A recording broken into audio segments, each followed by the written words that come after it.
अस्सलाम वालेकुम। तमाम देखने और सुनने वालों को एक नई वीडियो के साथ हमारी धरती चैनल पर खुश आमदीद। एक बादशाह था, वो दिन भर मुल्क के इंतज़ामी कामों में इतना मसरूफ़ रहता था कि उसे आराम करने के लिए बहुत ही कम फुर्सत मिलती थी। एक दिन उसे ख्याल आया कि ये बादशाह तो एक मुसीबत है, हर वक्त काम में लगा रहता हूँ, न दिन को चैन मिलता है न रात को आराम। बादशाह होने के बावजूद मेरी ज़िंदगी में खुशियाँ नहीं हैं। अगर मैं खुश नहीं हूँ तो कोई और शख्स कैसे अपनी ज़िंदगी से खुश होगा। उसने सोचा कि मुझे देखना चाहिए कि मेरे मुल्क में खुश इंसान कौन सा है। ये सोचकर रात के वक्त उसने भेष बदला और खुश रहने वाले आदमी की तलाश में महल से रवाना हो गया। सबसे पहले वो एक सौदागर के पास गया।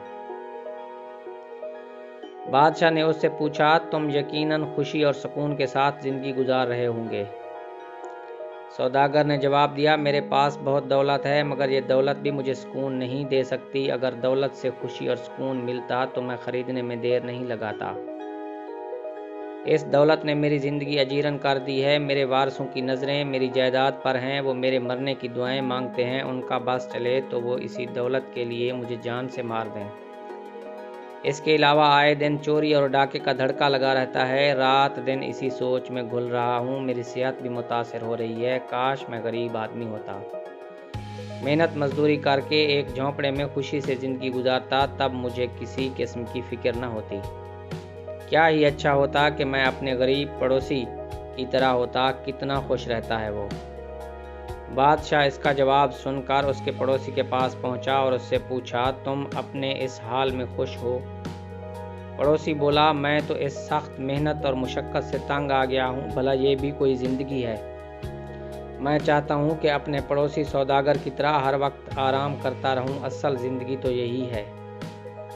इन दोनों के जवाब सुनकर बादशाह को तसल्ली ना हुई तो वो अपने हुकूमत के एक बड़े अफसर से मिला। उसे चंद रोज़ पहले एक बड़े ओहदे पर तरक्की दे दी गई थी।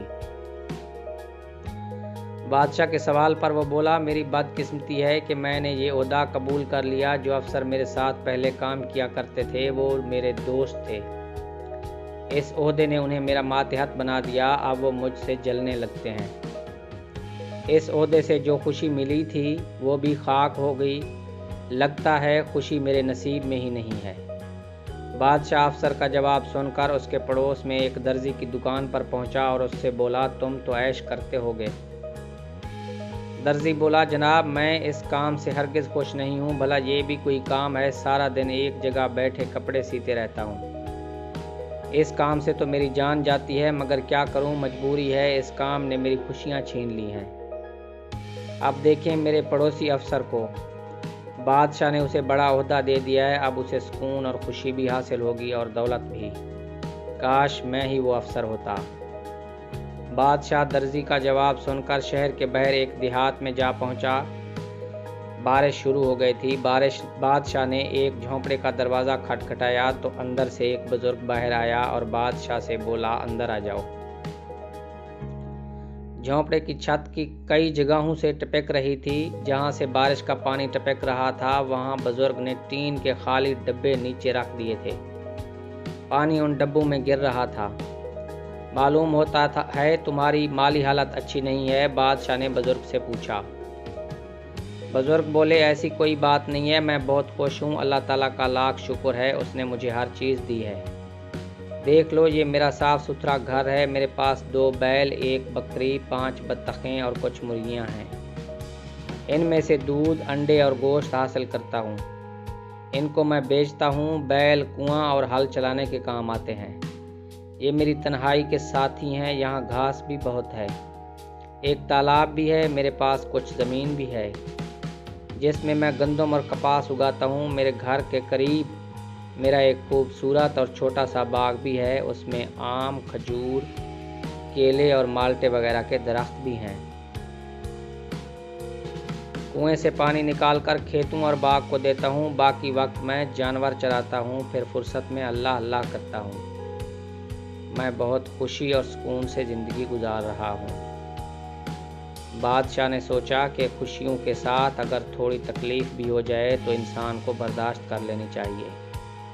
बग़ैर तकलीफ़ और दुख के राहत नसीब नहीं होती। मैं जिस शख्स की तलाश में था वो मुझे मिल गया।